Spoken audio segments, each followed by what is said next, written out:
All right, let's talk about one of the biggest, most stubborn myths out there, the idea that you only use 10% of your brain. We're going to find out why that's not just wrong, but why it's not even close to the amazing truth of what's going on in your head right now. So, let me ask you, you've heard this one, right? The idea that there's this vast, untapped 90% of your brain just sitting there, waiting for you to unlock some kind of secret superpower. Well, look, it's a fantastic idea for a movie, but in the real world, it's totally 100% false. You are using so much more of your brain than that myth gives you credit for. So here's what we're going to do. First, we'll break down the myth and figure out where it even came from. Then, we'll get into the real science of your brain's power. After that, we'll introduce a much better way to think about how it works, and finally, get into the good stuff, a practical checklist for unlocking your brain's true potential. Okay, first things first, let's really dig into this 10% idea. Why is it so popular, and why is it stuck around for so long? Oh man, pop culture just can't get enough of this idea. You see it in movies, you read it in books, this concept that if you could just flip a switch and access that unused 90%, you'd get superintelligence or maybe even telekinesis. It makes for an awesome movie plot, but yeah, it's based on a complete misunderstanding of how our brains actually work.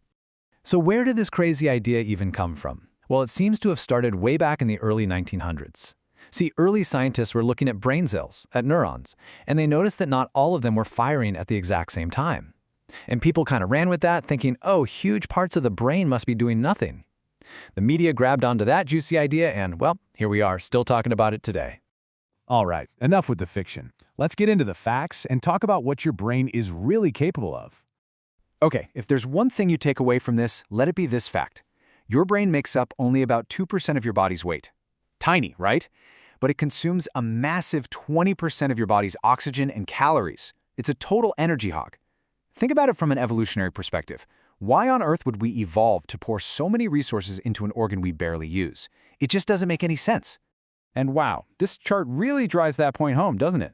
Look at that tiny sliver for weight compared to that huge chunk for energy use. This is not an organ that's just sitting around waiting. This thing is a powerhouse. It's working overtime all the time. And I mean, just think about it for a second. Even when you're sleeping or just vegging out on the couch, your brain is like mission control. It's making sure you breathe, keeping your heart beating, processing every little sound, filing away memories, dealing with emotions, and it's even running repairs on itself. Seriously, there's no off switch. So, okay, if the 10% idea is out, what's a better way to picture what's going on up there? Let's use a new analogy. I want you to imagine your brain like a huge, bustling city. At any given moment, the financial district might be buzzing with activity, while later that night, the entertainment district is the place to be. Not every single light in every single building is on at once, right? But the whole city's power grid is always on. The whole network is functional. That's exactly how your brain works. And check this out. This table breaks it down perfectly.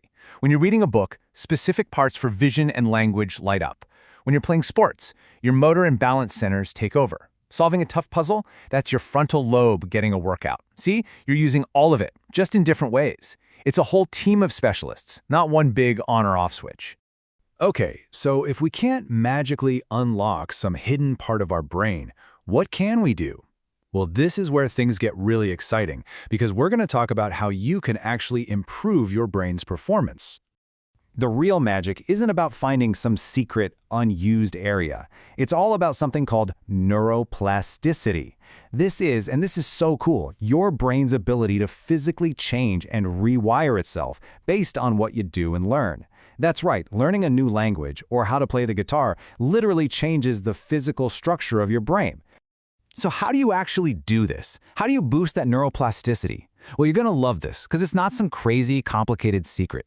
It's about getting good quality sleep, eating food that fuels your brain, getting regular exercise, constantly learning new things, and trying to keep your stress in check.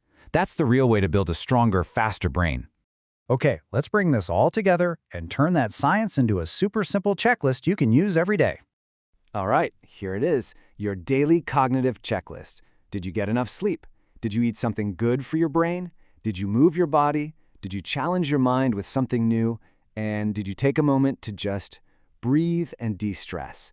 It's not about some secret hack. It's about these small, consistent habits that train your brain to make it stronger, more efficient, and more resilient. All right, you ready for a quick pop quiz? Let's see what you remember. First up, what percentage of your body's total energy does your brain use? You got it, a whopping 20%. Just remember that crazy number whenever you hear that old myth. Okay, question number 2. What do we call it when the brain physically changes and adapts based on your experiences? Neuroplasticity. Yes, that's the word of the day. It's the whole game, right? It means your brain isn't static. It can change, it can grow, and you're the one in the driver's seat. So when you put it all together, the truth becomes really clear. You already have access to your whole brain. The real goal isn't to unlock more of it, it's to learn how to use the whole thing better. So, I'm going to leave you with this one question. Now that you know you're working with 100% of this incredible tool, what are you going to do today to train it?